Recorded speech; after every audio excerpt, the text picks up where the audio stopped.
And welcome back, everyone. Welcome back to another week, oh my god, we're just jumping on in. Another edition of the WTL World Team League World Team League Winter 2023 Round 8, Round 7, day number 2.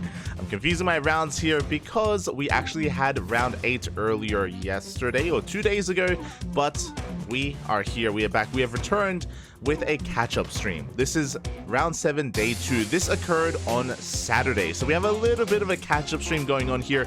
Unfortunately, we were unable to cover this on Saturday. We were busy casting Sparkling Tunic up, and we missed out on WTL. So we are here to catch up and to...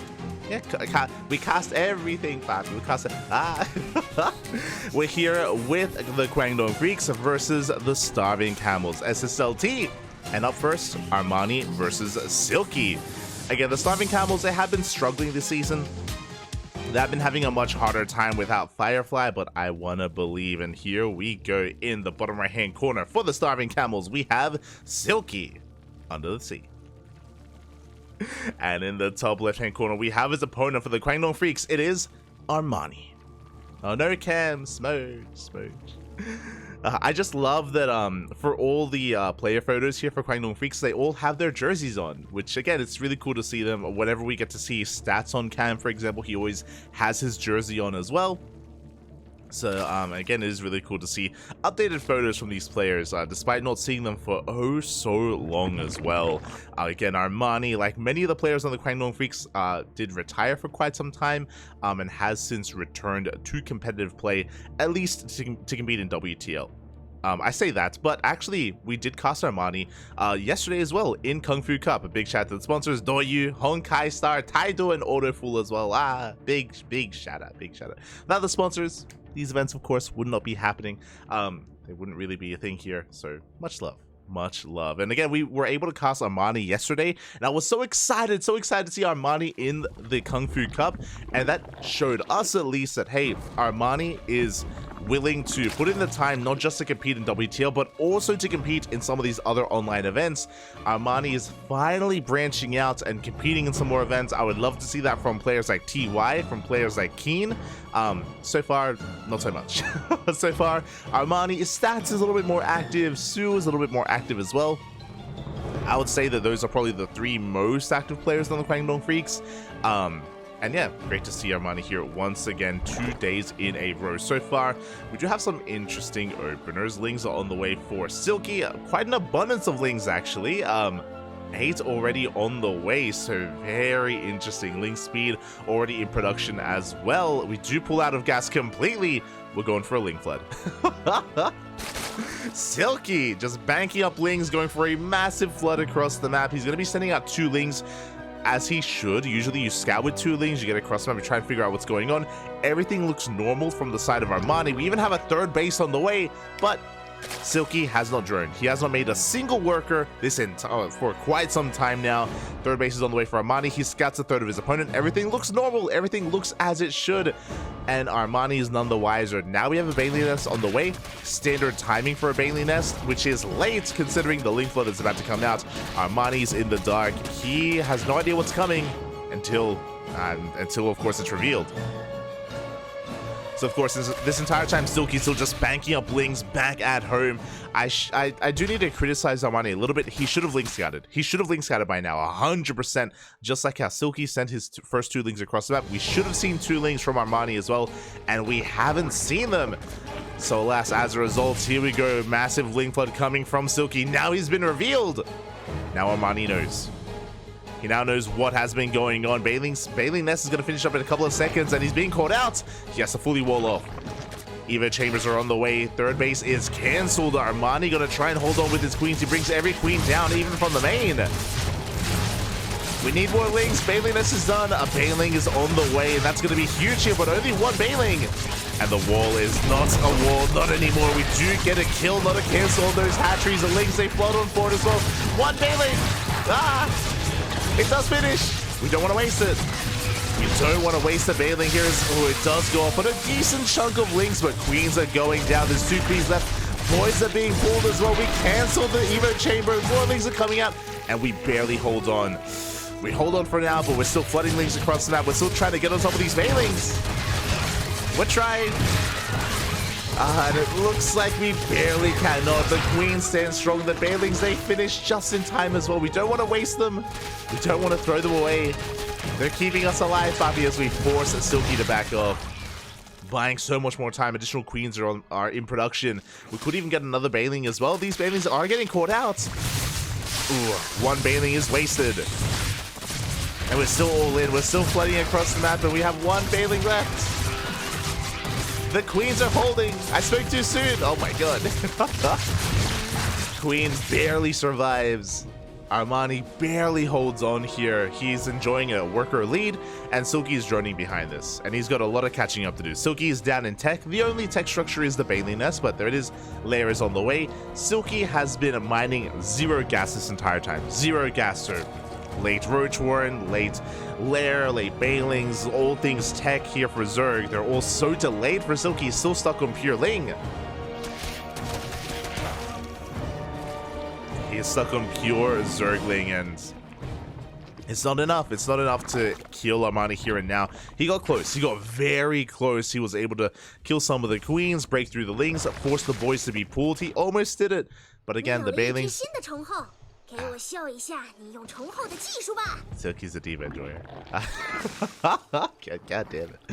I lost my train of thought. But yeah, he was almost able to break through, but alas, the Banelings, they finished up just in time. Armani, his, of course, macro, his production was able to keep up in the end, and Armani does hold. Now he has a massive lead. We have a full wall of +1 range on the way. Roach speed on the way. The lair is done, which is now going to be scattered by these lings of Silky.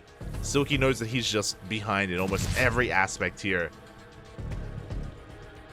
How does he come back? The one thing that Silky has is that he's containing his opponent. Silky is up 1 base. He's up 1 base compared to Armani. Is that enough? Oof. That baits out a baneling. Not bad. Oh my god. Baits out another baneling for 2 lings. Not bad. Like, these are good trades here for Silky. Armani submits control. He has to be careful not to throw everything away, but the roaches, they have finally arrived. Third base is slowly getting up and running, and Silky, sure, he's been up a base, but he hasn't really been able to make use of it too much. He is now slightly ahead in workers. He's working on +1 range, working on his own lair timing as well, but Armani is just exceeding him so heavily here. Just producing nothing but roaches. Armani is not droning. He is not saturating his third base. It would be a mistake if Silky were to make any more workers. He needs to focus on roach production. Even then, it may not be enough. He may need some spine crawlers as well, bring the queens together, and even then, that's going to be a tight hold. It's going to be a very tight hold here for Silky. As Armani's just waiting for +1. Ravagers are on the way to bile down Overlords. We have enough to take them down as well. And Armani, he just hasn't been droning whatsoever. I think he's waiting for his third to finish so he has Larva available. And then we send that back. +2 ranges on the way. And Overlords are being hunted down to make sure Silky is in the dark. Doesn't see the move out. Armani's droning. Oh, he is making a wave of workers. I'm a little bit surprised here. Armani, he is... yeah, gonna be saturating his bases a little bit. Does miss the Overlord. It looks like he wants to hit a +2 timing. Okay. Armani has made his choice. So basically, this entire time Silky has been making roaches. Armani is now droning. It looks like he wants to chill back at home and wait for +2 to kick in. A much more secure way to approach this. Meanwhile, the turns have been tabled, and Silky is the one who's been cutting workers and making nothing but army, expecting a counterattack. And he can hit once speed kicks in. Of course, speed is still a ways off. Still a ways off. Oh my, we're going for a spire. Okay, we have +2 range and a spire on the way here for Armani. Gonna be sneaking into those mutas. For now, Silky hasn't scouted. He's in the dark. Silky is still producing roaches. Oof. Getting a bit supply blocked. Now, Silky, he is up in army supply. I believe he doesn't have any Ravagers or many Ravagers. It's mainly pure Roach. So a little bit less finesse here for Silky, but he is up in supply. He could maybe make this work, but he is spotted by the Overlord. +2 range, and we're just pointing out that it's still on the way for both players, and it is going to be faster for Armani. Armani will have a timing where he's up in upgrades, and his opponent, of course, is going to be lacking +2. But Armani doesn't have to hit his +2 timing because of the Spire. He can just make some mutas and wreak some havoc. Here we go. Silky gonna be pushing. Takes down an Overlord. The Concave is looking real. +2 on the horizon. Oh no! The Wings, they tried to go for a run by, but there were Banelings in position. Not like this. It happened slightly off screen there, but Silky went for a big run by, did not get into the natural. Armani was in position. He deflects the army, and now we can counterattack. Now +2 kicks in. Not just that, the Spire is done. We can get into mutas if we wanted to. But now we're pushing right through the center instead. Now Silky again, he is up in army supply. Has a worse army, but a larger army. Tried to go for a rich counterattack, is going to be forced back. Armani, yeah, he just postures. He's not committing to an attack. He's waiting for his mutas. Mutas are on the way. Silky getting into Tunneling Claw Roaches. I love that Silky has been able to recover. After a failed all-in, he survived the early game, got into the mid-game, and he's in this. Oh, the Changelings, they do spot the researching Tunneling Claws. Mutas are on the way. The Spire hasn't been scouted. Silky, he doesn't know about the mutas. He doesn't know he has to get ready for it. Now he does. The mutas reveal themselves. They get one Ravager for free. They're gonna get a second, and they force the entire army back home. We have Spores on the way, Hydrogen on the way. Just like that, in one fell swoop, Armani has map control. As I say that, Silky's still pushing. He's spotted. He is spotted by Armani, so he responds. Gets the Ravagers once again.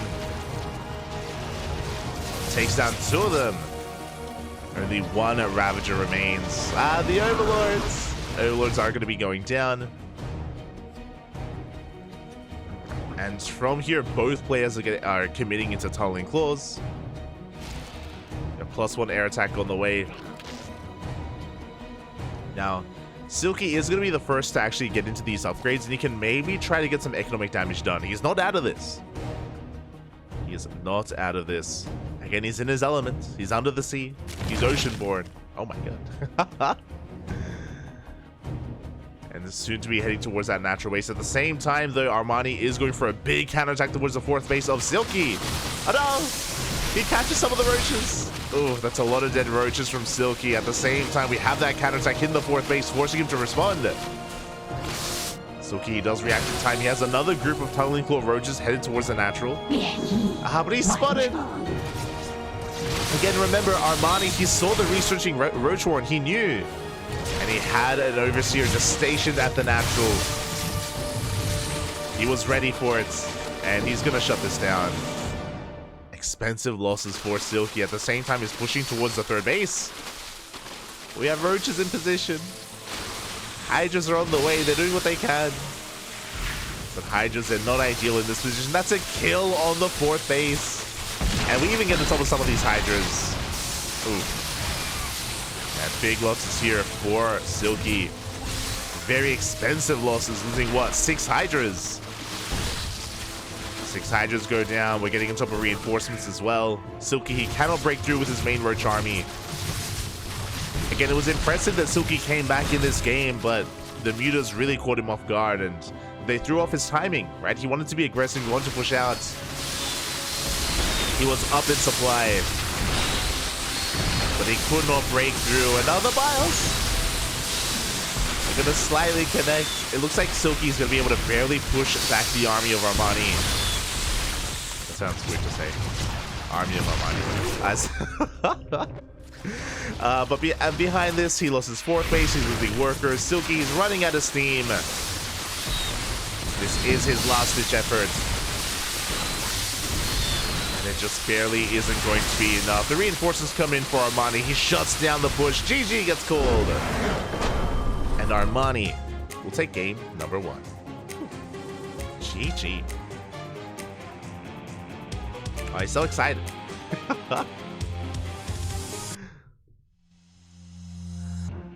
GG. Armani does take the first game. I'll just lower the volume a little bit because it was a little bit loud towards the end. But yeah, he does take the first game there. But what I will say is that that wasn't one-sided, you know? That was more of a back and forth. Silky did, again, fail in his all-in, but he recovered from it. He was able to recover, was able to keep up in the end, was able to catch up and get into the Roach versus Roach stage of the game. It is just unfortunate that because Armani was ahead tech-wise, he had the luxury of getting faster upgrades, true, and also getting to Aspire, getting into mutas as well. Armani had the freedom to do so, and yeah, the mutas, they just threw off the timing that Silky was trying to go for. They shut down Overlords, they granted so much map control, and yeah, they forced a really awkward response out of Silky. That's game 1 in the books, and now we're getting to game number 2. It is going to be Silky's map of choice, and he's going for Equilibrium. Okay. Interesting. Of course, there's a gold base on this map, and I wonder if we will try to make use of it. There's a lot of potential on this map. I don't expect a standard game. Like last time, we saw a Link Flood out of Silky.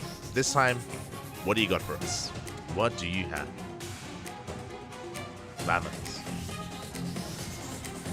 Also, big shout out to Soundo in the chat. I saw Pikachu earlier. Worms, dzień dobry, papi, dzień dobry. We have our first Quacker, Babyling. Oh, bienvenidos. Psychons. Kuro, of course. Kuro. Welcome. As a reminder, this is a catch-up stream. These events did occur on Saturday, and we're here to catch up. And in the top left-hand corner, we have for the Starving Camels, it is Silky. And in the top right, we have his opponent for the KWANGDONG Freecs, it is Armani. God, I missed Armani so much.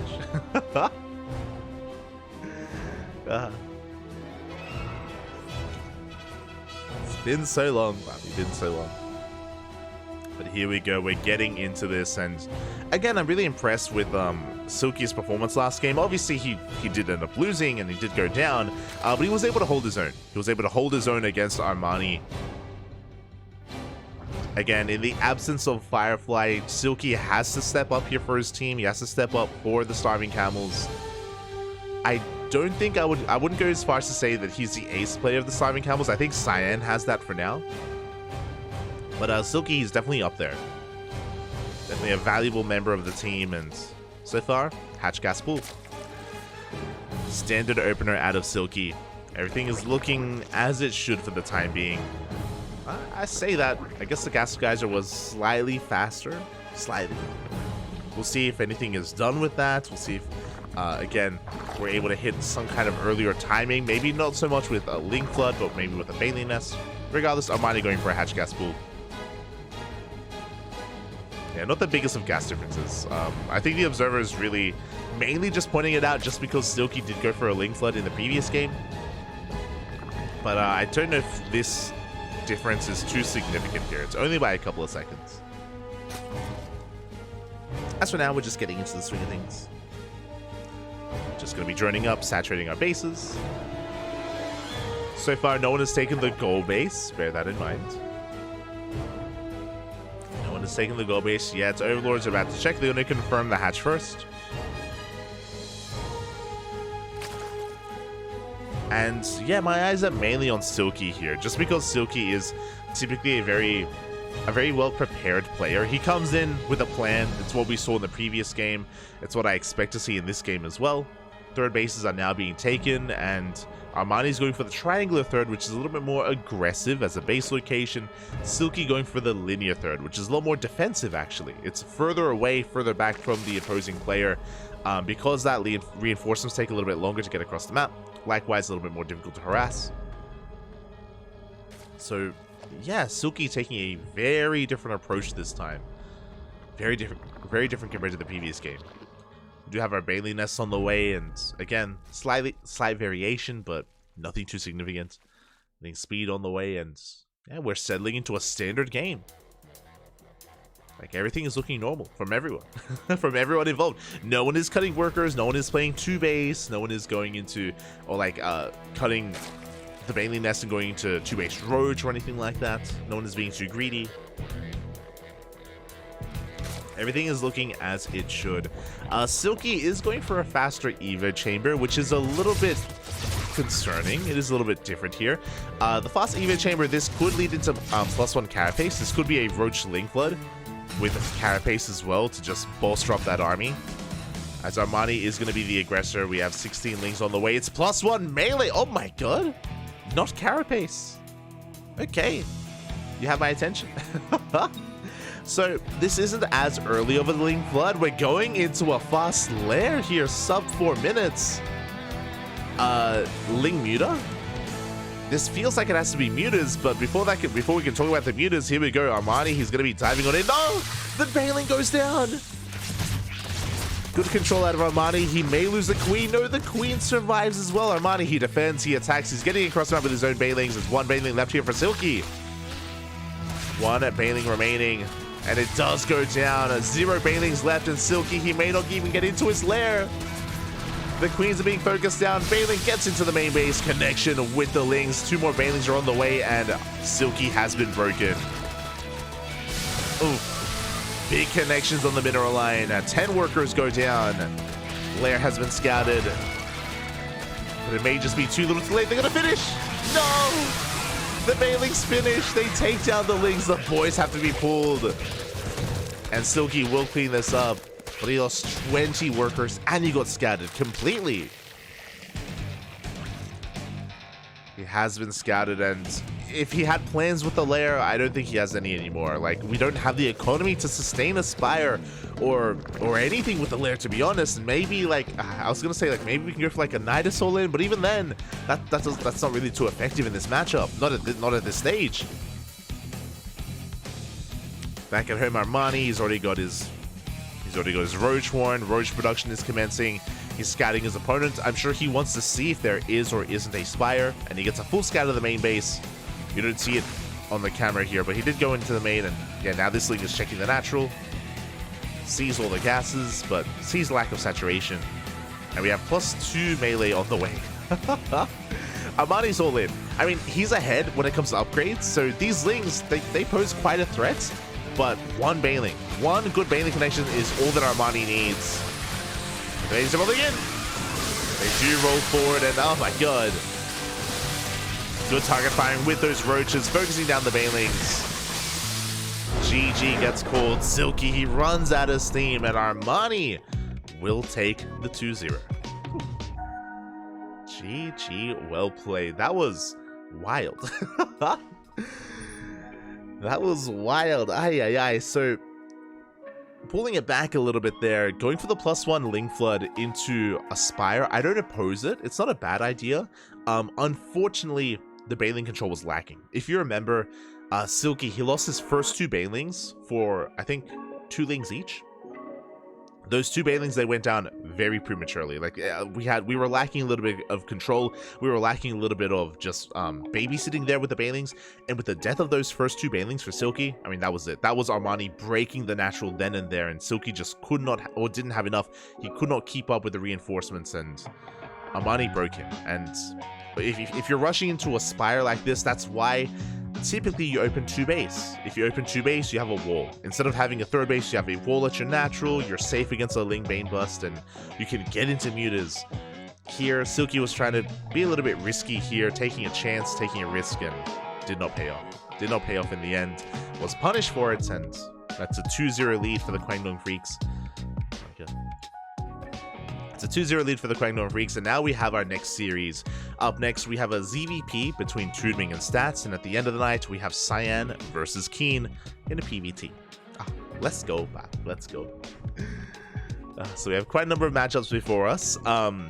I do think that Cyan versus Keen is going to be very close. I mentioned before, Cyan is the ace player now of the Starving Camels, and Keen is a little bit less practiced compared to Armani, compared to Stats, compared to Sue, the other players on the KWANGDONG Freecs. So I do think that's going to be a really close one, and I'm always really excited to see what the skill level is of Keen at the moment. Like, how good is he looking? How in form is he? I'm always like, you know, just judging a little bit. Just I mean, there's a lot riding on Keen, and he's the captain, so that's why I'm like, oh, is he in shape? Has he been laddering, or hasn't he? I don't really know. So we'll see when we get around to that. When it comes to TooDming versus Stats, again, Stats, he is one of the few returning players that has been very active in the online tournament scene. Stats has been competing in KSL, in the ESL Open Cups, in Kung Fu Cup. Stats, it's really cool to see him embracing StarCraft once again, now that he's back from the military. But when it comes to his hierarchy in the overall Korean Protoss scene, he's still lacking. He's still trying to build himself back up. You know, I still rate not just Hero and Classic, but Creator and Nightmare much higher than Stats at the moment. Stats, he's still finding his footing and still building his skills back up after, again, being gone for so long. But at least he's active. That's what I appreciate. I do appreciate that Stats is still a very active player. He's still just, I mean, I say very active player. Over the past maybe couple of months, past like 2 months, let's say 2 months, he has been competing quite a lot and being very active, so I do appreciate it. And we'll see if TooDming can keep up. We'll see if Stats can really flex his skill here as well. What's also really interesting about Stats' playstyle is that it has been evolving. Ever since he returned to competitive play and up until now, you have seen these shifts in the meta of Stats, where clearly like he's trying out different builds and different play styles, and he's finding what he likes, he's finding what he doesn't like, and he's like getting comfortable. I think the biggest example of this is PvP has been very chaotic. Like Stats has been very aggressive in PvP, and it's been really fascinating to see his playstyle. Initially, he was very aggressive, and then these past couple of weeks, we've seen a more defensive style from Stats. We've seen him be very, just very willing to kind of go with the punches and be more reactive as well, and take things slow and steady in PvP. Something similar here against Zerg as well. The last time we saw Stats against Zerg, we saw him play very like Creator and Showtime-esque, you know, very tech heavy. You slowly take your bases, you delay your Twilight Council, you delay your blink, you delay your charge, and you hyperfixate on upgrades and robo units instead. So I'm wondering if Stats is going to be embracing that here, or if he tries something different. Again, in PvZ you have a lot of variety and a lot of flexibility with how you want to open and how you want to play, so I'm curious how Stats approaches this. Very curious.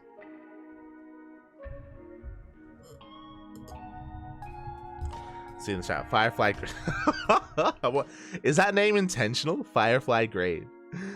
SSLT was a little team that could last season. Now they keep getting, I mean, they have been struggling, but a big reason for that is because of your name. Remember, if you were watching last season, Firefly was the ace player, and Firefly, he was like leading his team into all of these big wins and big upsets. With the absence of Firefly, the Camels, they have been struggling. They have been struggling without him, which is a little bit sad, a little bit upsetting. Like, they did so well last season. They did so well for themselves. We'll see if they can fight back. Our players are ready. We're getting into game 1 on Hecate. Okay, one of the larger maps in the map pool, a lot of bases to be taken. See, Stats once again with the jersey. Love to see it. Do love to see it.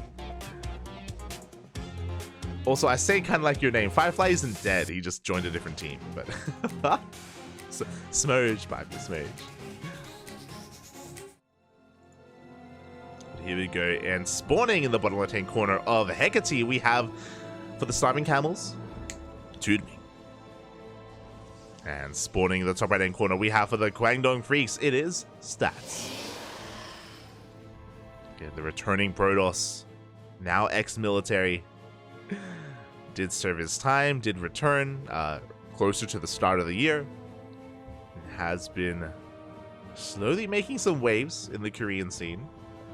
Nothing too spectacular yet, but he's been getting some decent wins every now and then. Some decent upsets from time to time. And again, I'm just really curious to see how Stats does open up here and how he does approach a player like TooDming. For now, we have a gate expand set up here from Stats. He's forcing the unnatural natural, getting into the main base, and just being as annoying as possible.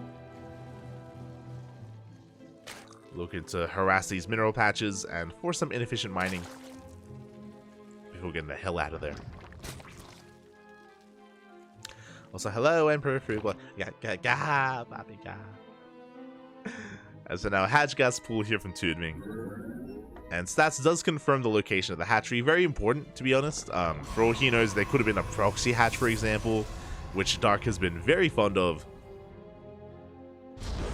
And stats confirms. He comes back in, he confirms the spawning pool timing, the gas timing.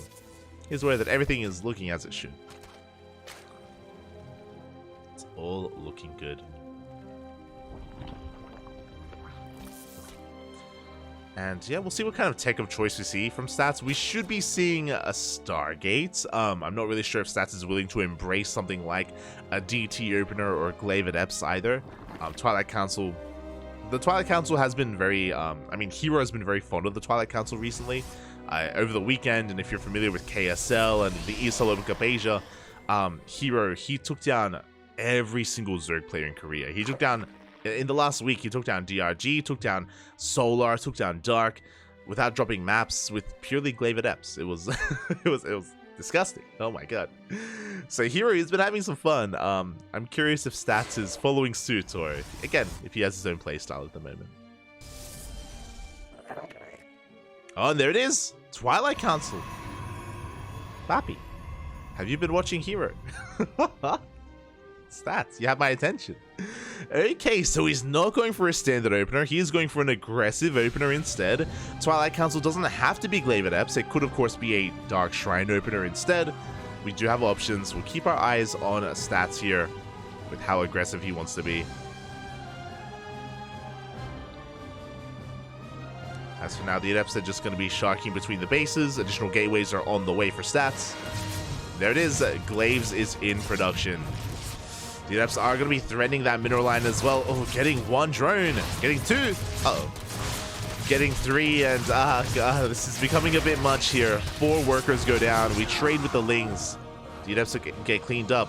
But what's important is that TooDming still hasn't scouted. He still doesn't know what exactly is coming his way. It's going to be 4 gate Glaive Adepts. Now, this is going to be a very interesting variation. I say 4 gates. Actually, is it 3? Yeah, okay, so 3 gates, not 4 gates. No Robo. No Robo here from Stats. So this is a more economic variation of Glaive Adepts, which we have seen rise in popularity in the last month, maybe more. We saw this really kind of pop up in the European scene. The Europeans, like players like Strange, players like Spats, a lot of the Europeans did start this first, and then a couple of weeks ago we saw it from Hero and Classic, and now Stats as well, going for 3 gate Glaive Adepts into a Nexus. So again, a little more economic. The reason for this as well is because you skip the Robo. Because there's no Robo, you have excess minerals and you go for a faster third base instead. This means that Stats, he doesn't have to do as much damage with these Adepts. They can get across the map, they can wreak havoc, but this also means there's a faster transition into Blink Stalkers. I say that, that's a Dark Shrine. Okay, Stats, let's go. A little bit spicy here. Instead of already transitioning into a Forge and +1 and Blink Stalkers and Immortals, no, we're going into DTs instead. Stats really ramping up the aggression here. The initial Adept's is going to be threatening a Shade. Do threaten the Shade for now. Reinforcements are on the way. TooDming, he is on the defensive. And I don't see any spores. No spores at the natural. None in the main. And I don't think there's a spore at the third base either. TooDming is in the dark. Third base is on the way. If he knew TooDming, I'm sure he would even try to harass and try to bypass this army. But now he's hyper-fixated on making roaches. There we go. Lings, they do get eyes on this base. Stalker Warp in, it makes sense. No, and I'm worried that the Dark Templar, they're gonna waddle across the map and just end the game. It's we've seen it happen before. It happened yesterday actually in Kung Fu Cup. Happens to the best of them, you know, where there just happens to be no detection. DTs waddle in and that's it. That's GG. And we'll see if that occurs here, as we do have a lair in production, so we're gonna have some mobile detection. Thankfully. We can morph in an Overseer. So it depends on the timing. Like, the lair is still not even halfway done. It's going to be close. And it's only 1 Dark Templar. If we had 3, if we had 1 for each base, I'd be concerned.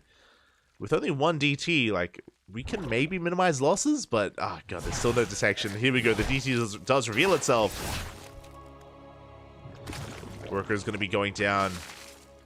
3 drones in total, but only 3. Again, this could have been more devastating. Like, if we committed a little bit more, if we had one for each base, like, it would have been over. There would have been no way for TooDming to deal with it, but Stats went for a more conservative approach instead. Oh, there we go. Did go for a much more conservative approach, and from here he's just transitioning into his Robo, Robotic Spay. I believe that's double Robo production for, I imagine, double Colossus. Blink is on the way, and yeah, Stats is just chilling back at home. I am a little bit perplexed by the Dark Shrine, I'll be honest, like, especially because we didn't commit and we didn't warp in, despite it being hidden. So basically, that Dark Shrine, it could have been a faster Forge, it could have been a faster Robo, we could have seen a faster transition, or even faster Blink. We could have seen a faster transition here, so yeah, again, the Dark Shrine is a little bit odd here, just because Stats didn't really commit too heavily to it. Maybe he lost his confidence in the process of getting there. Maybe he believed that TooDming would be ready. Regardless, we're just getting into the swing of things here. 2 Colossi at a time, Blink on the way, +1. We have a second Forge for 1-1 as well. And TooDming is behind economically. A big reason for this is because of the openers. He did lose a lot of drones early on, and then he cut workers to defend against the Glaive Adepts. And what's scary is that, I mean, Stats didn't commit with the Glaive Adepts. He just backed off. Remember, he took a faster third base, and that's why Stats is ahead here. TooDming is slowly catching up in workers, but again, Stats has a comparable economy, has a 4th base on the way. And he's just building up a death bull of an army. Talking about TooDming here, he's working on Link Main Road Ravager. So a very solid mid-game army here, mid-tier army. Maybe a better way to put it. DT comes in, but we get the surround. But we do force it back. Barely getting the kill. Now, this army from TooDming is ideal if it fights out in the center of the map. When we have a surround. A surround is beautiful. For now, though, he's looking to try to push in towards the 3rd and 4th base location. Stats, he doesn't see the army. Now he does. He does put the army of TooDming, and we're diving straight on top of the Colossus. Banelings, they crash into the Stalkers. Not the best connections for those Banelings, but we're trying to get on top of the Colossi. Alas, there are 4 of them. And Stats holds. He does force back the army. Didn't even pop overcharge. And this is triggering a counterattack. Uh-oh. There is no Warp Prism, so we can't reinforce this army. Stats, he has to be careful. Yeah, he's going to back off. If he had a Warp Prism ready, I'm sure he would just commit. But without a Warp Prism, he can't juggle his Colossus. He can't warp in on the front lines. He does have to take a more defensive approach. Yes, respect the position of TooDming. But alas, he is up to 4 Colossi now. He should be working on Disruptors. It looks like he's getting High Templar, which can help with Archons as well. I would love to see the production tab, but it's fine. There we go. All right, so instead of Disruptors, he's going into Storm. Interesting choice. I mean, it's not just Storm, it's also Archons as well. And against a Lingbane heavy composition, I do like it. I do like Archons in conjunction with the Storm as well. So, yeah, Stats is just refining his army, taking his 4th, taking a more defensive position here. Now, what's interesting after that, that fight that did go Stats' way, he's not cutting corners, he's not rushing into Sky Toss, for example, which is what Hero would do. Hero, he would, as soon as he gets a lead, he will do whatever he can to just rush into Sky Toss. Stats, though, staying on a mid-tier army, or like a ground toss army, I should say. As Links come in for a bit of a counterattack, they do get on top of some of these Stalkers. But the army can rotate back around. The Lings are being forced back. And TooDming going to be threatening that 4th base. He's trying to pull Stats apart, but with 4 Colossi, it's difficult. Stats, all he has to do is split up his Colossi, you know, 2 at the 4th, 2 at the natural. And he should be able to deal with any kind of Ling harass. TooDming now throws down a Spire. This tech choice is late. This is a late tech choice here. TooDming, he's already on 90 workers. He's getting up to 6 bases. A Spire would have been needed earlier, and I'm worried because by the time he gets a Spire, Stats is going to be maxed, and Stats is going to push. Here we go. Massive Baneling run by here towards the 3rd base. Do we have a reaction? Oh, no reaction. Probe's going to be going down. Big storms here, but it's too little too late. The mineral line and the base falls. At the same time, the Colossus! No! Stats, he wasn't looking. Was not paying attention. 3 Colossi go down. Big pickups here for TooDming. Exactly what he needed. He just pulled apart the attention of Stats, distracted him, and caught him completely off guard. And with that, Stats, he's down to 1 Colossus. I believe he doesn't have any storms. His High Templar would just use to storm the Baneling run by. Oh, no, never mind. We got storm. We got plenty of High Templar. TooDming is remaxing. Can he deal with this? The storms are coming. We do storm the Banelings. And they will barely, some of them will finish, but a lot of them do go down. We're trying to collapse on this army, but it looks like there's just too much Protoss. 1 Roach, 2 Ravagers, a couple of units remaining here for TooDming, and he cannot break in. He cannot break through. And Stats, he overwhelms the army. GG gets called. And Stats will take game number 1. Oh. GG, well played. Not the easiest game there from Stats, especially towards the end. There we go. If Stats hadn't attacked then and there, if Stats had given TooDming a little bit more time to allow those Banelings to finish, for TooDming to remax, and TooDming did have a bank, he did have an economy. If he was able and allowed to remax, I think TooDming takes it. I think it takes too long to rebuild the Colossus. It takes too long to rebuild the Colossus, too long to get more storms out, and TooDming maybe wins that game. But alas, he was just, after trading his army out, he just wasn't prepared for the counterattack. You could definitely argue, you can make an argument that TooDming maybe shouldn't have fought there. Maybe he should have given up that base, you know, pulled away, waited for reinforcements, taken a more slow and steady approach, bearing in mind that TooDming had 6 bases and was, again, getting fully saturated. He had 90 workers, 90 drones. He can afford to give up a base. So maybe a little bit too cavalier, diving on the army instead of being more patient and waiting for his roaches and waiting for his Ling Bane to come in. So yeah, maybe a bit of a fumble towards the end, but regardless, TooDming, he was able to fight back in this game, and he had some good opportunities. You could argue that that was based off of some of the mistakes of Stats, but that's because of how active TooDming was. He created these opportunities, he distracted Stats, and that's how he was able to at least catch the Colossus and catch a lot of the army. GG, well played. And with that, Stats does take a lead in the series. He needs one more win here to take it all, to take the series. Uno más, papi, uno más. First to 4, and KWANGDONG Freecs are up 3-0. The Starving Camels, they need to fight back here and now. Again, Silky came close, TooDming came close. Their own games weren't necessarily one-sided. TooDming, he needs to fight back here and now on hard lead. The other thing that I was going to say, actually, is that like the Starving Camels, KWANGDONG Freecs have been struggling a lot. They've been struggling a lot in this team league. They have taken a series, I believe. I think they've taken 1 series so far. But again, you know, a lot of their players aren't as in form as they used to be, and they've also been struggling. This would have been a really good opportunity for the Starving Camels to fight back and to get another win, but here they are struggling. They are struggling. We'll see if they can.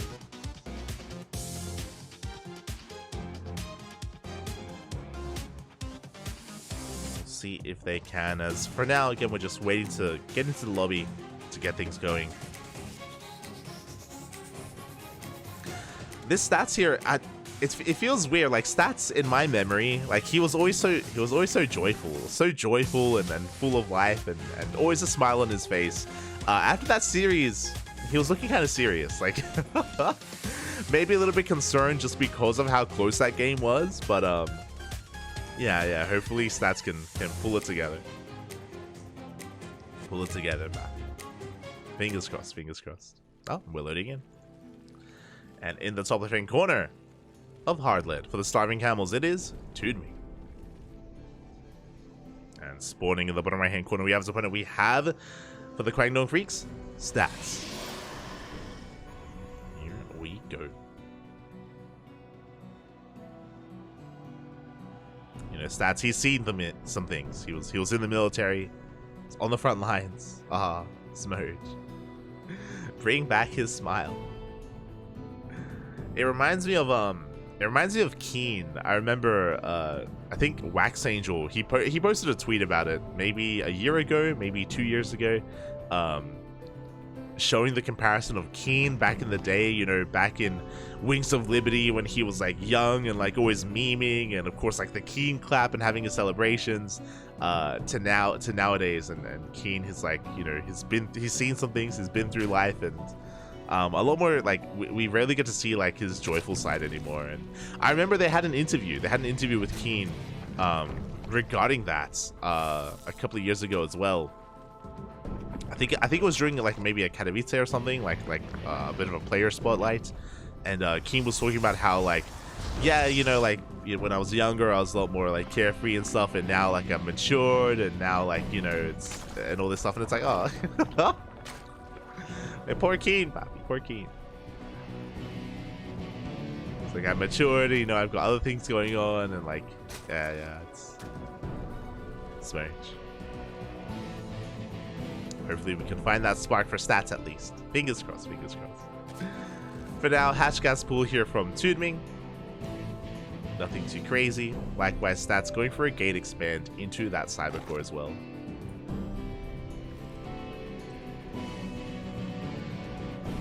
I want to say that interview with Keen, I want to say it was maybe like a GSL, like round of 16 interview. Can't quite remember. Can't quite recall.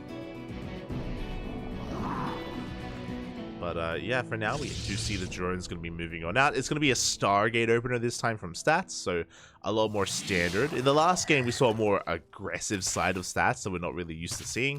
I mean, I say that, it was 3 gate glaives into a third, so again, even with an aggressive opener, he was a little more economic with it. Here, stats is rocking up with a Stargate. Should be getting into oracles.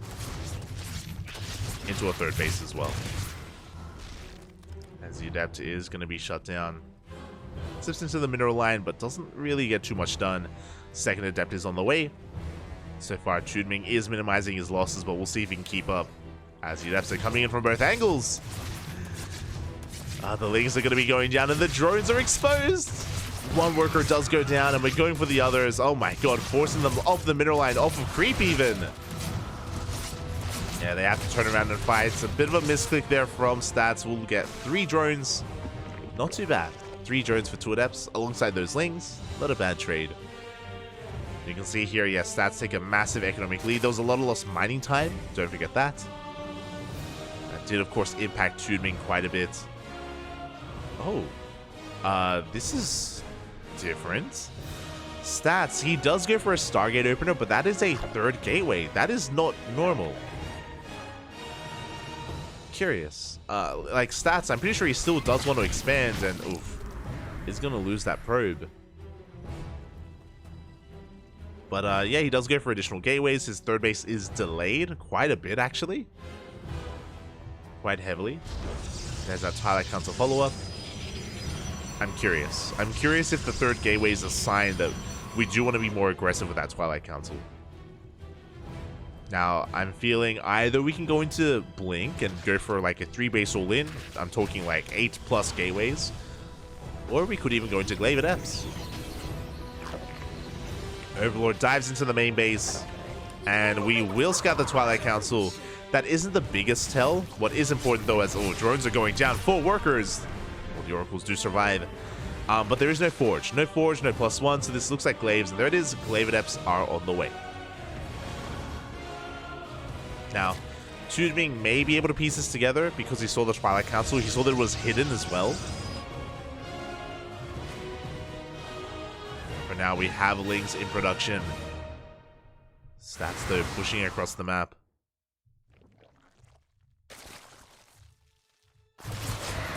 And he's switching into a lot of lings. TooDming, he's cutting workers very early here. Oh no! He's cutting workers early, and his economy is going to be crippled even further as a massive stasis trap goes off in the main. Almost every single drone gets caught, and TooDming's going for a Ling Flood. Really odd Ling Flood. He's got 22 lings in production. This +1 melee is very late. It's very late +1 melee, so I don't know if I'm convinced by this. I don't know if now is the time to cut workers. He's link flooding against Glaive Adepts. Now he knows. Now he's aware of the Glaives. This is not ideal. There's no Baneling Nest. There's no Roach Horn. The Baneling Nest now gets thrown down. TooDming realizes what's going on, but a very late reaction. Lings are coming in for the surround. Oh god, but it's a meat grinder, Poppy. Not like this. Ling against Glaive Adepts. You hate to see it. They're getting annihilated. There's so many of them as well. So many Lings even, but it doesn't even matter. He wanted to Ling Flood, but not like this. We get into the main base. The Stasis drones even providing some SimCity. GG gets called. And Stats will take the 2-0. GG. GG. And with that, Stats doesn't just take the 2-0. The KWANGDONG Freecs will take the series 4-0 at least. GG. Again, it is first to four wins, so the KWANGDONG Freecs, they will take the series. My condolences to the Starving Camels here, as they will be taking another loss, but we still have another best of 2. Despite the fact that the KWANGDONG Freecs, they will win this, Keen versus Cyan will still play out. So we still have one best of 2 left here in this series. But yeah, that was just really unfortunate. It was really unfortunate that TooDming happened to be going for a Link Flood after scouting the Twilight Council and happened to be going up against Glaive Adepts of all things. So yeah, TooDming, he was just woefully underprepared. Almost a build order loss for TooDming, but at the same time, like, he saw the Twilight Council, he saw that it was hidden. I do think that you can make an educated, or you can make you can deduce that it is going to be Glaives from that, and TooDming wasn't able to confirm and was caught with his pants down. GG, well played. And yeah, Stats. It does look like he maybe has been taking notes from Hero. I wonder if they've been talking, because we've been casting a lot of Hero recently, and he's been going for a lot of different Glaive Adept builds. Not just the 2 that we just saw, but he's going for other ones as well, which has been really exciting to see. Hero has been exploring and experimenting a lot with Glaive Adepts, and I mentioned before, but he's taken down this week, or in the past 7 days, he took down Dark, he took down Solar, he took down DRG, all the Zerg players in Korea. They've all fallen prey to the Glaive Adept builds of Hero, and Stats has been adopting some of them here. I say some of them. 3-gate Glaives is a lot more economic, and Hero has a very different follow-up from that he goes for. He goes into 3-gate Glaives, into a faster Forge, into faster Blink, into a +1 Blink Stalker timing, and he also has like a very different Glaive Adept follow-up as well. Off of a Stargate opener, but regardless, that's, you know, experimenting, enjoying them as well, and finding some success. Finding some success here. As we finally get to feature a Terran player. It's going to be a TVP, Keen versus Cyan. Now, Cyan is the ace player of the Starving Camels now. I believe he may be the captain as well. I think the captain may be TooDming, not too sure. Regardless, Cyan, he's the strongest player, and Keen is one of the weaker players on the KWANGDONG Freecs. I mentioned before that Keen, he hasn't really been very active in the online tournament scene. He hasn't really been, yeah, as active in, you know, KSL or ESL Open Cup Asia, or even in WTL as well. He's not here every week. Sometimes they feature some other players. So yeah, he's still a question mark for me. There have been some moments of brilliance, like at times he looks really strong, but still a little bit inconsistent. So I'm curious, really curious how he looks here against Cyan. I want to believe that we can fight back. I want to believe that Cyan can put some points on the board here against Keen. But we'll see. We shall see. If I recall correctly, we have casted Keen in TVP maybe 2 weeks ago, and I remember him going for 2-base play, like some very, very heavy 2-base play, very aggressive style. Not necessarily in the early game, but once we get into the mid game, yeah, a player that doesn't stop. So I'm excited. I'm ready for it. I am ready for it.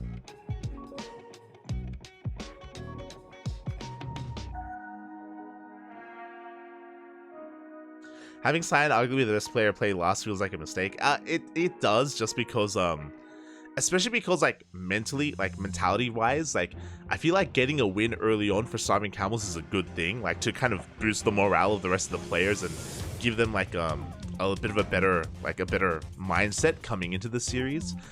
So in a sense, I agree. I don't think the ace player should be at the end of the series, but it's also possible that maybe Cyan wasn't available until later on, so that's why they chose him last. It's hard to say. But here we go.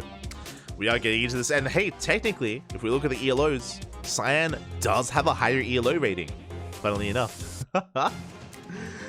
Technically higher ELO than Keen, but here we go. We're getting ready for game one, gonna be on Equilibrium.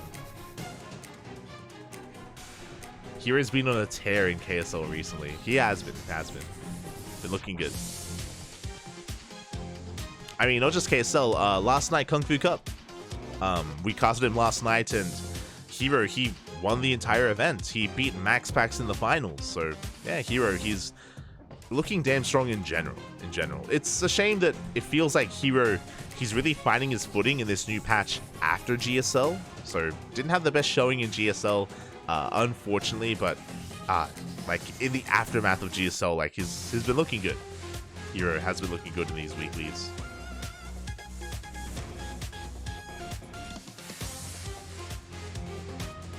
We are now getting ready for our next game, and we're getting into this in the top left-hand corner for the Starving Camels. We have Cyan.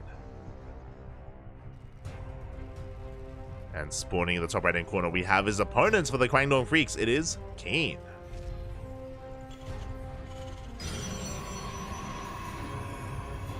Here we go. Cyan reverse sweeping Firefly was incredible. Yeah, it's one of those things where Firefly, in my eyes at least, Firefly is, you know, one of the, arguably the strongest Protoss player in the region. But they go back and forth, you know, whether it's players like Cyan, Jeshi as well. I just remembered, sorry. I was like, I don't remember Firefly facing off against Cyan. You've made the same mistake that I do. I got you in the chat. He reverse swept Jeshi, not Firefly. Jeshi in EPT. I was just double checking because I'm like, did I misremember? Yeah, I understand though. Like Jeshi and Firefly, they're pretty comparable in skill, pretty comparable. But again, all of them are all amazing Protoss players in the region. Cyan, Jeshi, Firefly. Wish them all the best. They're going to be competing tomorrow in EPT, in ESL Masters. Yeah. Aye. Oh, good. As we're setting up our Reaper Cliff, our wall here to wall off the Reaper Cliff. Cyan going for a gate expand into the Cyber Core. Pretty standard stuff. Likewise, Keen going for an economic opener as well. Okay. Keen going for a Rax expand. He's going for a single gas opener, so again, very economic. I mentioned before that Keen usually, at least what we've seen... At least what we've seen from Keen, we've seen just hyper aggression off of 2 bases. Very little 1-base play. We haven't seen too many proxies either. Speaking of, Reaper does come across the probe. We'll shut it down. Let's go. I feed one of my cats just a little bit of tuna. Now she's hunting all over the place. Oh, God. The tuna, papi. I miss Rian. But we have our take of choice, and here we go. It is going to be a Twilight Council opener out of Cyan. Should we go into Blink? And the big question becomes, how many gateways, how aggressive are we going to be? So far, only 2. As Reaper is dipping into the natural, Sentry's in position. Ooh, because of the Sentry opener as well, Cyan is going to be going for a hallucinated scout. He's going to be looking to get some scout information across the map very quickly with what Cyan is up to. As Cyan is going to be delaying his starport. Interesting. Reaper dips in, going to try to threaten the mineral line, doesn't quite get much done. Oh, gets one probe. Not bad. Gets one worker in the end. Hallucination is moving out across the map, and something that we did notice there on the production tab is the fact that we only have, as we're working towards Blink, is the fact that we did throw down that second Rax. Now the third Rax as well, no starport. So we've seen this a lot. This has been very trendy from Terran players recently, what Keen is doing, basically delaying the starport and building up a very, very powerful push, a death ball of an army that will eventually hit once we get into those medevacs. Oh my God! Meanwhile, Cyan, he goes for the gold. Okay, let's go. Gold base has been taken as the third, and I believe a third gateway was thrown down. Maybe just 2 gates into a river. Okay, yeah, 2 gate expand from Cyan. So typically a very economic opener, but now suddenly a very greedy opener going for the gold. And we'll see if he can hold on to it. Now, the plus side here is that Keen isn't going to move out yet. And, oh, he did miss the tech. He's a little bit in the dark as to what's going on. But Keen shouldn't be moving out without his medevacs. And his starport is still on the way. We've got Stim +1 still in production as well. But once he does have that, it's going to be a very powerful push. A very big power spike for Keen. He hasn't seen the gold base either. Keen, he lost his Reaper. He has very limited scouting information. He didn't see the Twilight Council, doesn't know about Blink, and he hasn't seen the gold. Cyan is going to be pushing out. Still not quite done, so we can pick away at these Marines. No tanks in position either. No bunker. Very greedy, actually, for Keen not to have a bunker on the low ground. There we go. We're going for a Swarm Toss style. 1 Marine does get picked up. An SCV as well. Again, not too bad. Oh my. As long as you don't lose anything, this is still good trades for Cyan. Behind this is getting saturation at that gold. Marine is looking to scout. Oh, a little bit greedy there from Cyan. Does lose one of his stalkers. Oh. He desperately wants that Cyclone. Still hasn't scouted. No, Keen. Still doesn't know about the gold base. Behind this, I mentioned before, but Cyan is going for a very gateway heavy composition, a Swarm Toss style, if you will. Zealots and Stalkers. No Colossus, no Robo base units. Just purely a gateway army. Which can do well, but it does take a little bit to really get going. Just because you have to hit your macro cycles, your warp-ins, and have a good economy to sustain that as well. Have a good gateway count. Double drop is coming into the main base. Keen has control of the Zelnaga. And Cyan has a couple of units, but not enough to deal with this. There we go, more Stalkers. They rotate up into the main base. Scan reveals this. And Keen, he hasn't been scouted. He's in the top left. Oh no. Cyan, he doesn't see the drop. The 4th base is on the way. Bearing in mind that Keen is on 2 bases. I mean, now getting his 3rd CC on location. Army pushing through the center, and Cyan, he's in the dark. He hasn't seen any of this. Doesn't know about the drop, and now sees the army.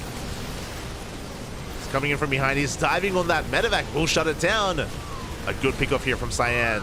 But what about the double drop into the main? As we are forced to recall, probes are going down. 7 workers. Looks like we can deal with the medevacs, but Stalkers are falling as well. These are expensive losses for Cyan. He will shut this down overall, but a mine drop does come across the gold base. Finally, we see it. Good reaction. Oh, does pull back in time, only loses 1 worker. All in all, Cyan, he's keeping up, but that was a costly trade, especially in the main base. I think he lost 4 or even 5. Oh, did I say 5 Stalkers? 7 Stalkers. Very expensive trade. You can see this. Keen actually traded more efficiently gas-wise. And especially when you're going for a Swarm Toss style, when you're going for just a purely gateway-based army, you need to build up those Stalkers. You can't afford to lose them. And the reason why I say this is because we're staying on a low gas count. Low gas means we have limited amount of Stalkers that we can warp in. We're heavily reliant here on Zealots instead when it comes to reinforcements. So Cyan's army is hurting. Gonna be moving out. Does get eyes on the 3rd base. Oh, but that is a pretty intense minefield.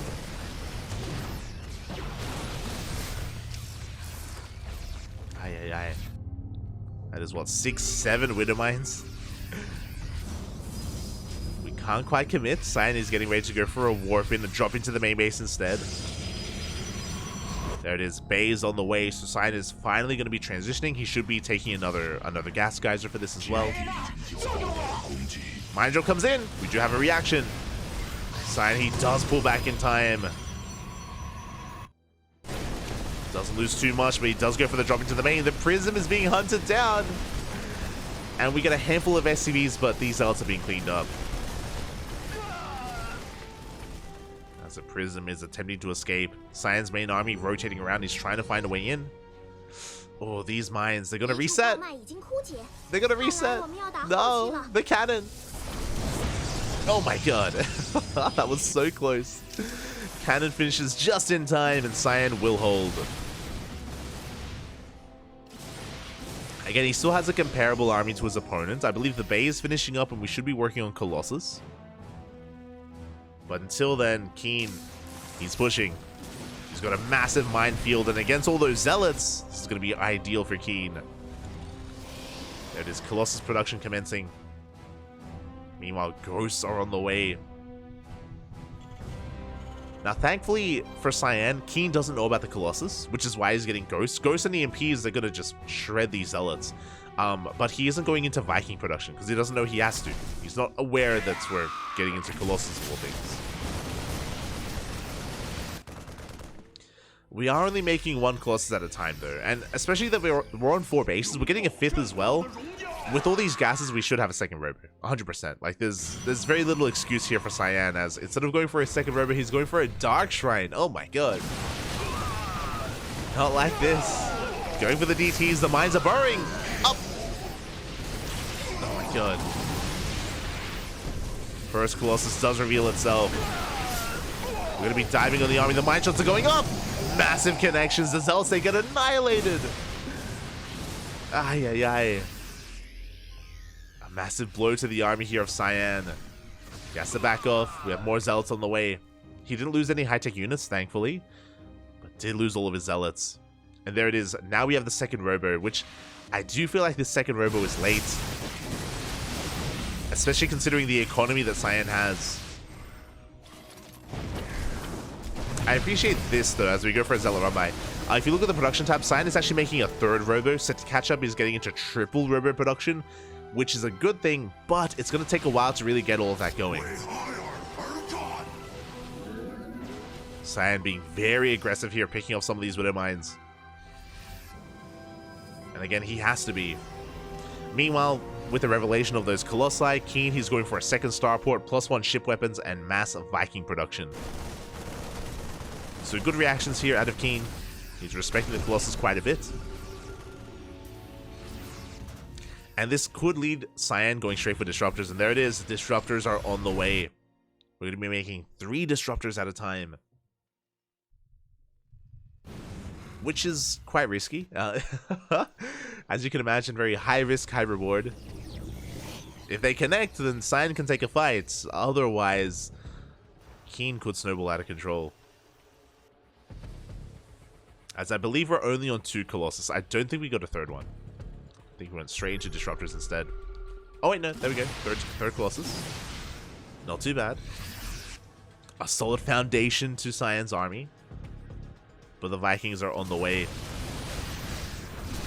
Dark Templar in the mix as well. They're gonna get some damage done. Forcing out a scan. I think they got 2 swipes in. Oh, the Viking in position here, denying the Prism. Turret as well. Getting really good setup and foresight from Keen. He's now on 4 bases. Cyan is taking a 5th. Sorry, he's taking a 6th base even. Jesus. And Cyan's economy is looking good. Both armies are maxed out. It's going to come down to the execution. Show us the fight. Oh, the Nova. Ooh, barely misses. Second Nova catches a couple of Marauders, but for the most part, Cyan has to back off. Oh my god! A massive connection on the Ghosts and the Marauders as well. But he will lose the Disruptor. At the same time, the Prism gets into the main base. Only a handful of Zealots, only 3 Zealots get in. That's not going to be enough. Not enough, but Keen, he did drop in supply. 30 supply after taking that Nova to the face. Now we're pushing in. A little bit premature from Cyan. Big EMPs on the army. The Disruptors. We need the Novas. Oh. Not an ideal fight. Cyan is losing too much. The Novas were laid. The Colossus go down. You can see Cyan plummet in supply. Oh my god. That was not a good fight. The EMPs were too good. The concave was too good. And Cyan, he needs time here to recover. He warps in 12 DTs. Oh my God. 12 Dark Tail. That's the way to remax, I guess. This is so risky. This is such an expensive warp in. He's going for some bases. That's a 4th Robo. Nova's going to be going up. And they're trying to buy some time. Cyan, he still hasn't recovered. Mine's going to be going off. Quick reaction out of Keen. Mass around, mass repair. Is it enough? Up. It is not. Oh, we have another base. We have a CC to take its place. Nova goes off once again. Big connection. Oh my God. They're insane. Massive connection here from Cyan. He's still fighting back. He does catch the last ghost as well. Oh my God. But what is there left? Good Novas, but where are the Zealots? Where are the Stalkers? Where's the warp in? Cyan has been missing warp ins. He's got 1k minerals in the bank. He's making 4 disruptors at a time. That's maybe too much. And disruptors, we do need them, don't get me wrong, but we also need some support on the ground. He goes for another DT warp in. Like, we still need some meat on these bones, you know?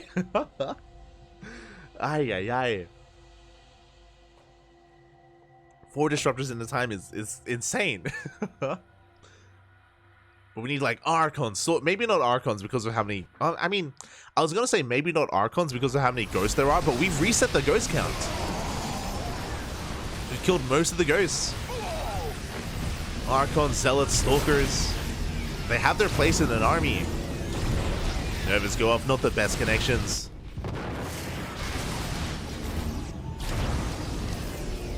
As Keen is buying time, Cyan has remaxed, but what kind of army does Cyan have? He's got 9 disruptors, 9 stalkers, a handful of zealots. Bearing in mind as well, the other reason why going into... Yeah, there we go. Colossus now on the way. The other reason why going mass disruptor isn't a good thing anymore. This is something that MaxHax has been very vocal about and something that a lot of people have forgotten. But in the new patch, the supply of disruptors did go up. They are more supply intensive, and here we go. We dive on the army. The Novas go off! Oh, it's decent connections, but the disruptors are caught out, and so many of them go down. A miss rally. Miscontrol there from Cyan. He loses almost every single one of his disruptors. He's down to 1. He had 3 good connections, but again, he rallied so many of his disruptors into the army, and now he's in some trouble. 13. Oh, God. Just pointing out those 13 Novas. We're now getting into Colossi. Be diving in the army. The Liberators, they have arrived. We're trying to focus them down.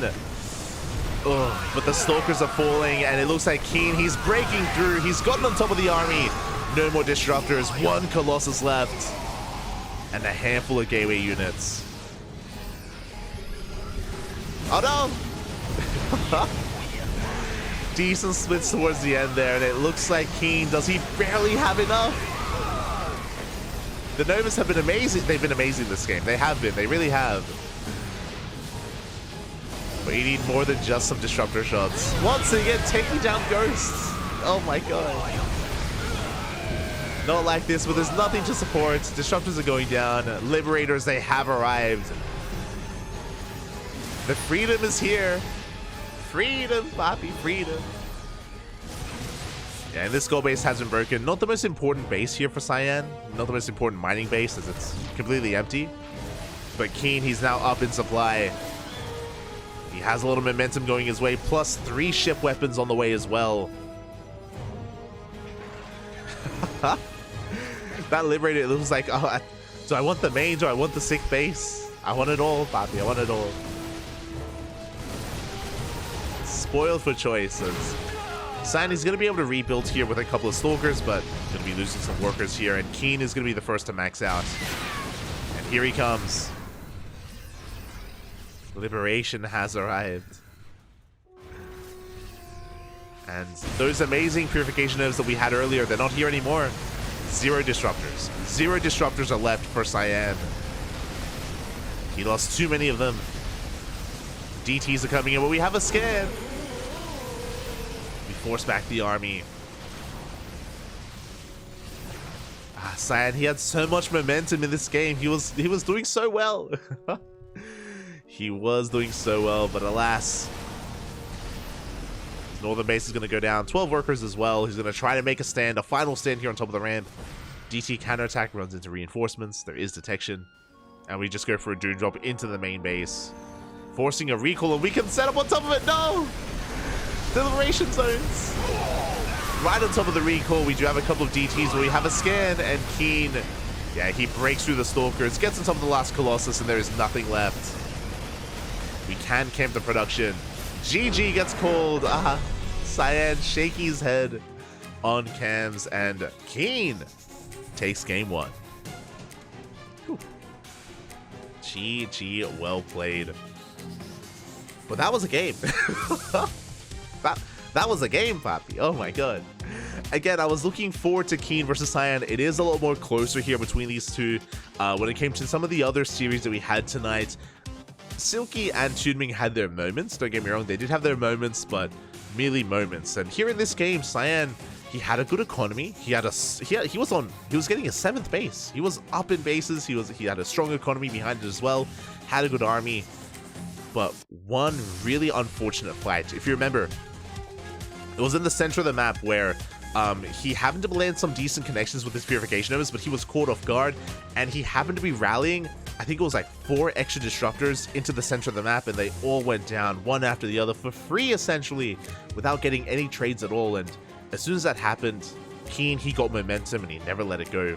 Cyan was never able to reproduce and recover his disruptor count from that point onward, and even if he had, at that point, Keen was already transitioning into Liberators as well, so the time of disruptors had come and gone, and Keen did outscale Cyan towards the end there, of course, off of the back of an amazing fight as well. And with that, we're getting into our next game, our final game of the series. There won't be an ace match here. It's not possible mathematically, and it all comes down to Solaris. Can Cyan fight back? Can he put 1 point on the board for himself and for his team? Here we go.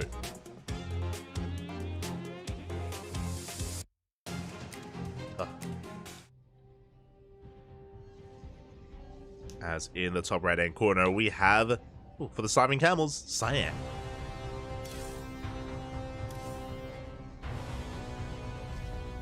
And spawning in the bottom left, we have for the KWANGDONG Freecs, it is Keen.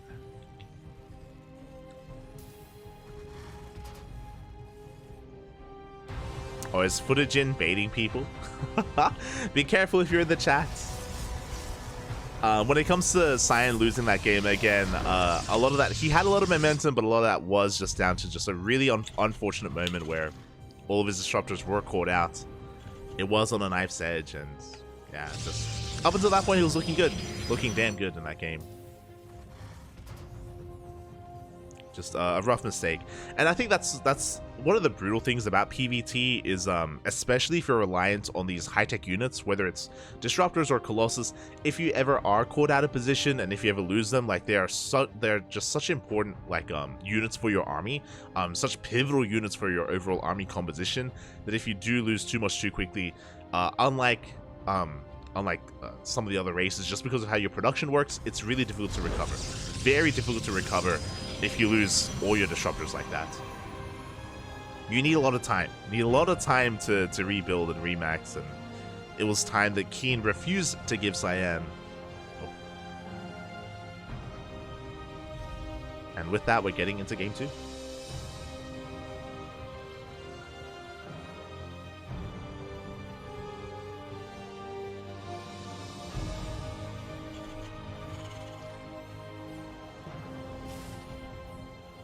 Here we go. We're now going to be getting into our openers. So far, an economic opener at a Keen, just going for a Rax Expand. Single gas opener, just like what we saw in game 1. Just like what we saw. Economic opener from Keen. Likewise, Cyan going for a Gate Cyber Expand. Probe has successfully hidden itself from that Reaper. Very nicely done. This is something that Cyan wasn't able to do in the last game. He was shut down, he was found, and now he's able to confirm and be a little bit annoying. Oh my god! He's being annoying at the natural as Keen. He goes for a Rax Expand into a 3rd CC. very greedy play here from Keen. Insanely greedy. Can he get away with it? Now, if Cyan scouts, if he's able to figure this out, if he opens up with a sentry, it's a stalker follow-up, not a sentry. Unfortunately, if it was a sentry, we'd see a hallucination, and he would be able to scout his opponent and shut him down and punish him. Oh my god! As we just ran the Reaper. Good moment for Cyan. If he's able to figure it out, he can throw down 2 more gateways, and he can open up 4-gate Blink. Blink is on the way. If he goes 2-gate Blink into a third base, I'm worried for Cyan. I'm worried for him if he goes for an economic opener, because that means he cannot punish Keen. He won't be able to punish him anywhere near as hard as he would otherwise. Sentry is on the way, but by the time we get a scout off, I do think that Cyan will take a third base, right? Like, we saw him go for an economic opener last game, and yeah, he's doing the same here as well. Yeah, it is going to be 2-gate Blink into a third. What would typically be an economic opener with this is true, but with this, that means we cannot punish Keen, or it's going to be difficult to punish him, as he has been so greedy. Aye. He's going into a 3 racks behind this. Of course he has to, because he doesn't really have a lot of gas. Because he has been cutting gas geysers as well. Cyan just setting himself up. But Keen will be taking an economic lead. Again, just muling heavily here at the natural, making 3 SCVs at a time. Hallucination now on the way, and with this scout, Cyan should realize what's been going on and should recognize what Keen has done. As he does confirm the 3 racks. Ooh, I don't think he goes in deep enough though. He's aware of the 3 racks, but I don't think he saw the 3rd CC. Aye. No! Yeah, as a result, he's getting ready for a standard 3 racks timing. Which this isn't a standard 3 racks timing. This push is going to be delayed because of the 3rd CC. And Cyan just was unable to verify that. We can see Cyan is even making a defensive Immortal. Like, a safety Immortal's on the way for the push. He's got a 2nd sentry as well. But Keen, he's just chilling back at home, building himself up.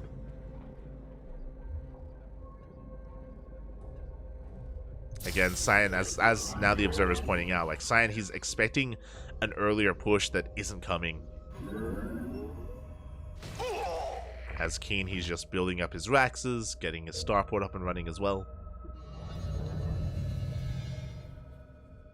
Cyan is working towards Colossus. Does have a 2nd bay, unfortunately, so maybe a little bit frazzled after that last game. Hopefully he notices in time, and hopefully he does cancel that 2nd bay. Fingers crossed. As, again, he's still in the darkness of what's happening, just building himself back up. Now here comes Hallucination, and now he does see the 3rd base. He sees it's already done and already going to be landed. So now he realizes what's happened, but I don't know if he can really do anything about it. Like, now Cyan is pushing because he's like, oh my god, you're taking a 3rd base, I need to stop you. But we already have a massive Marauder army because of the 3 racks. The Stalkers arrive, but Keen is here. And Keen does force Cyan back, and he is securing his 3rd base. We also saw a scan into the main. We didn't see it on screen, but on the main map you saw the scan, and Keen does see the base, so he's fully aware of Colossus that are on the way. He's aware of the Colossus production. 2nd bay did finish, so no cancel, unfortunately.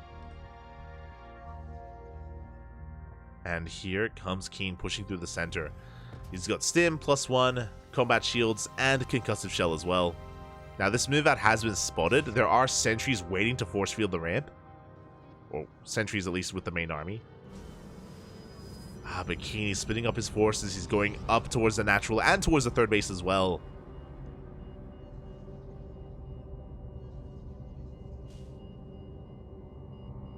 A decent force field does buy some time. Good response so far out of Cyan, but the shield battery is exposed. It is going to go down. And we do drag the army out of position. Keen, he just dives right into the natural. The Robo! Robo's going to go down. No more Colossi. Only one. A massive pick-off. We go straight for the main base. Straight for the mineral line. Workers are being focused down. That's 12 workers. Well worth it already here for Keen. His main army does get forced back, but because of Keen's faster third base, he has the economy to sustain these losses. He loses 20 Marines, but mate, it doesn't take too long to rebuild that. It was still a very good trade here for Keen. Getting the workers, shutting down the robo. You can see Cyan is making 2 robos at a time, but he only has 1 Colossus. He has 1 Colossus here to hold on, and Keen, he's just built up for a second wave, for a second push. I believe the sentries, maybe they have 1 force field, maybe 2. We just dive in. We get on top of the Colossus. The shield battery wasn't remade. No shield battery, no overcharge. Cyan is going to be able to hold on, but he loses his final Colossus. And Keen isn't done. This is the Keen that we know and love. Again, very active. He's throwing down a 4cc behind this. He's just trying to be constantly in the face of Cyan.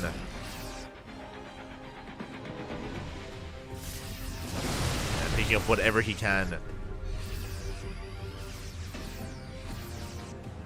Again, reveals the army, reveals the immortals. Cyan, he's making two Colossus at a time. That will help once he gets them out. Once he does get them up and running. Up. Forces out some force fields. They do buy some time. Doesn't quite cut up the army the way that I'm sure he wanted to. His reinforcements are on the way, and Cyan, he's on the back foot. Colossus comes out just in time. The mines don't quite go off. One of them does. And Cyan, he's dealing with this first army, but we have a second army behind this. And we're committing. Yeah, he wants to dive on the Colossus once again. Overcharge is popped. Cyan's holding. No! He's holding, but he blinks on top of the mines. Takes the mines to the face. And here comes the second army, and it's just a numbers game at this point, where Keen, he can just try to pull apart his opponent. Cyan, he's going to have a hard time splitting up his army, defending both his third and his natural at the same time. He's going to try. He does see the second army with that pylon. He's aware. He knows. Dark Shrine is on the way. When behind. When behind Dark Shrine. Makes plenty of sense here for Cyan. But is it going to come out in time? Keen, he's already got a 4th base. I'm not too sure if it's an orbital or a planetary, but it may even be an orbital, which would be insane. Now, there we go. Planetary on the way. He's not that crazy. Second starport, +1 ship weapons for Viking production.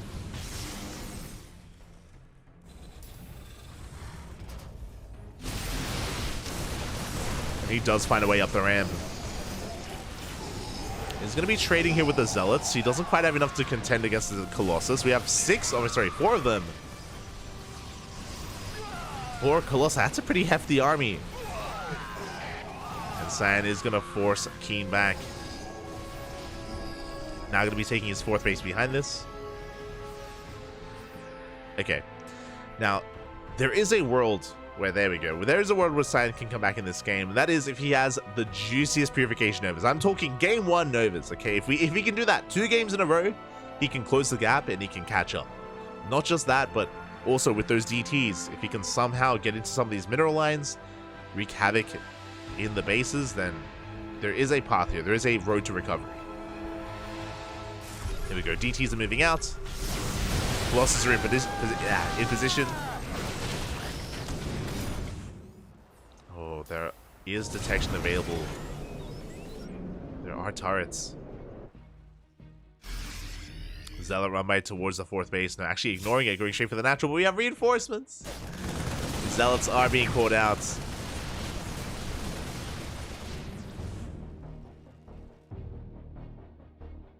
Keen is now maxed. We got you have the random factory. Oh my god. Ghost does go down. That was so close. We almost got a massive connection. Still a ghost for free. Not too bad. Army hasn't spotted Cyan. He has to rotate over. He is a little bit late here in the rotation, but he should get here just in time. Keen pushing up the ramp towards the third base. Nova's going to be going off, shaving off some of the army. So far, Cyan is holding. We have reinforcements heading towards the fourth base. Well, the Nova goes off. Not bad. So far, good positioning with the Stalkers. He does zone those Vikings away, but they rotate around. The Colossus. One Colossus, two Colossi go down. The Stalker's not quite in position. Novas are looking decent, but expensive trades here for Cyan. He loses the most of his Colossi and Disruptors. Every Colossus, actually. Yeah, Cyan, he was just distracted by the run-by. That's 4 dead Colossus and 4 Disruptors as well. Cyan, he'd almost caught back up. Casito, papi, casito. As now he's going for a big counterattack. Only 1 Disruptor left in the army. And he can't push in.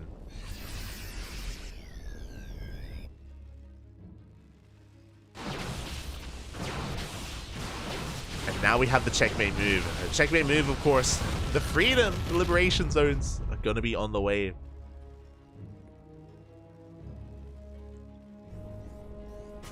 And we just don't have the best army for that right now.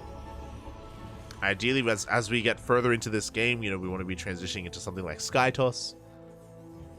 Of course, needs plenty of anti-air to deal with those libs. Good positioning as well. So far, though, we do catch this double drum. Not too bad. A good catch here from Cyan. The Liberators are in position.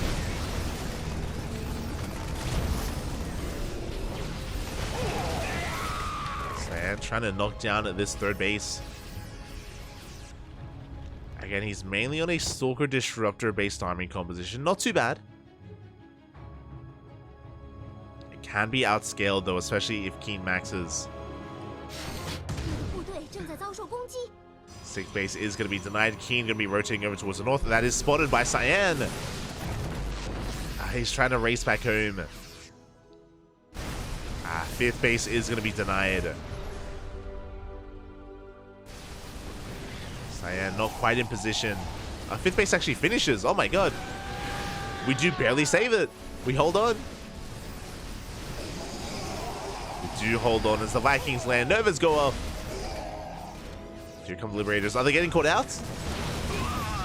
Show us the limbs, papi. Show us the limbs. Oh my god. The Disruptors get caught out instead. 3 of them go down in the center of the map. Cyan, again, his attention being pulled apart. He does defend towards the north, but he lost 6 Disruptors. No shot. 6 Disruptors. Yeah, we can just zone the army away. Freedom has arrived. We dive on top of the libs. It looks like we can barely clean up the Liberators, but no, not even. Keen takes a fight. GG gets called, and Keen will take the 2-0. GG, well played. But a big shout out to Cyan, because even in this game, even though this game was a lot more one-sided, like Keen, he got away with so much. He got away with so much greed this game. It was illegal, papi. It was illegal. But Cyan almost recovered at the end as well, and game 1 was so close. I say so close. Cyan was winning. He was ahead in game 1, and it kind of slipped through his fingers in the end. Just having some unfortunate engagements, and yeah, again, props to Cyan. He was able to make a series out of it. Oh. Able to make it close there against Keen. GG, well played. With that, we are wrapping up our first series of the day. We have a second one on the horizon. Up next, I believe it's going to be Dragon Kaiser Gaming versus the Platinum Heroes. Let me just double check. I don't want to get the wrong series there, but yeah, I believe it's going to be DKZ versus Platinum Heroes. So we have one more series left, one more best of 7 tonight to catch up. And we are going to be going on a short break. Again, I'm going to leave you in the hands of the SC Boy casters. Big shout out to F91 and Xiaose, as they do chow down on some factory sealed meat. I don't know why. I think maybe fans sent them some food, and it's like a spicy beef challenge or something. I I don't understand, but it's fine. Hey, there we go. Enjoy, Poppy, enjoy. We're going to be going on a short break. When we return, we will have our next series of the night. We'll have our next best of 7, just double checking. And yes, it is indeed going to be DKZ versus Platinum Heroes. See you then. See you then.